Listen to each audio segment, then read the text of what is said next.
बढ़ रही है। मैं बल्कि इसमें ऐड ऑन करता हूँ कि पहले तो ये कि राइट्स की ना दो किस्में होती हैं, एक होते हैं एब्सोल्यूट राइट्स, एक होते हैं क्वालिफाइड राइट्स, या डेरोगेबल राइट्स और नॉन डेरोगेबल राइट्स।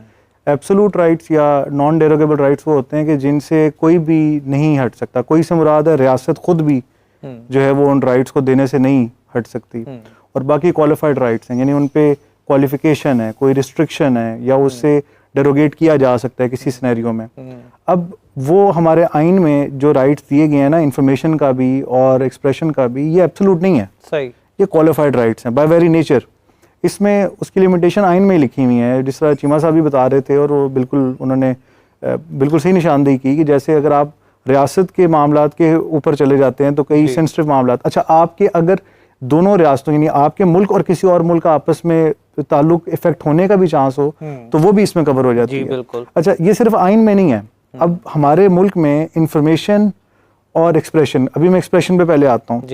एक्सप्रेशन के ऊपर हम कहाँ से करते हैं, किन मोड से करते हैं? हम इलेक्ट्रॉनिक मीडिया से करते हैं, हम यानी अखबार के जरिए, सोशल मीडिया पे। अब ये सारी रेगुलेटेड अथॉरिटीज हैं, जैसे पेमरा ऑर्डिनेंस है, पेमरा उसको डील करता है, पेमरा का अपना कंप्लेंट सेल है, वहाँ पे अगर आपकी खबर ठीक नहीं है, गलत खबर देते हैं, या आप कोई ऐसा काम करते हैं जो ग्लोरी ऑफ इस्लाम के खिलाफ है, जो relation of the state with another state जो है, मुल्क का किसी और मुल्क के साथ ताल्लुक ख़राब करने वाली बात है, या और रिस्ट्रिक्शन है जो आइन में दी गई है, पेमरा के ऑर्डिनेंस में भी वही चीज़ें मनवन ऐसे ही लिखी गई हैं। ठीक इसी तरीके से अब मैं आता हूँ फ्रीडम ऑफ इंफॉर्मेशन पे, ये 19 से, ये हमारे आइन में पहले नहीं था, ये बाद में जाके आया, मगर इसके ऊपर मैं वफाक में भी और सूबे में भी, सारे सूबों में कानून मौजूद हैं। RTIA कहते हैं, right to access to information act 2017 वफाक का।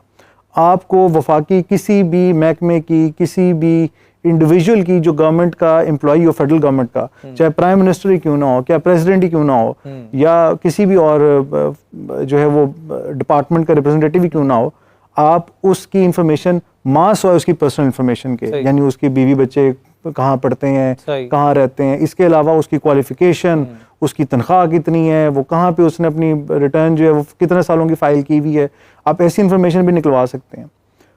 और इसमें आपको वजह देने की भी जरूरत नहीं है, जो इस कानून के अंदर लिखा गया उसमें वजह भी दरकार नहीं है। अब सूबों की हद तक पंजाब में जो है वो right to information and transparency एक एक्ट है हमारा 2013 का, गवर्नेंस से रिलेटेड हमने जब इनिशिएटिव लिया गवर्नमेंट ने तो उन्होंने ये एक्ट बनाया जिसमें भी कमीशन बाकायदा मौजूद हैं। फेडरल का अपना कमीशन है, इंफॉर्मेशन कमीशन ऑफ पाकिस्तान उसे कहते हैं।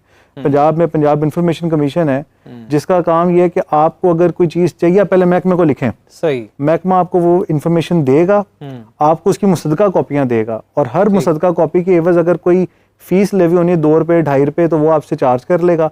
अगर वो आपको नहीं देता तो आप उसके खिलाफ डिपार्टमेंट को ही लिख सकते हो, हेड को, कि जी आप इंटरनल रिव्यू करें, और अगर वो भी नहीं होता फिर आप अपील करेंगे इंफॉर्मेशन कमीशन के पास, जिसके पास ना सिर्फ ये राइट है कि वो इंफॉर्मेशन आपको दिलवाए, बल्कि वो ऐसा कोई अफसर जो आपको इंफॉर्मेशन ना दे या देने से रोके तो उसके खिलाफ भी कार्रवाई की जाती है, इंक्लूडिंग उसकी सैंक्शन भी हो सकती है, उसकी तनख्वाह रोकी जा सकती है, और बाकी जो है वो राइट। बड़े अहम पॉइंट के ऊपर आपने जो है नज़रसानी की और नुक्ता उठाया कि जितने भी पब्लिक इंटरेस्ट के मामलात हैं, ये बड़ी आगाही वाली बात है कि अगर आपको उसको इन्फॉर्मेशन चाहिए किसी भी मामले की तो आप उस महकमे को लिख कर राइट टू इन्फॉर्मेशन एक्ट के तहत भी उससे इन्फॉर्मेशन ले सकते हैं। अगर वो ना दे तो आप उसके खिलाफ कानूनी कार्रवाई कर सकते हैं। आपकी बात को ऐड ऑन यहीं से शुरू करेंगे। हमारे साथ एक कॉलर मौजूद है। जी अस्सलाम वालेकुम। लाहौर से। जी अस्सलाम वालेकुम।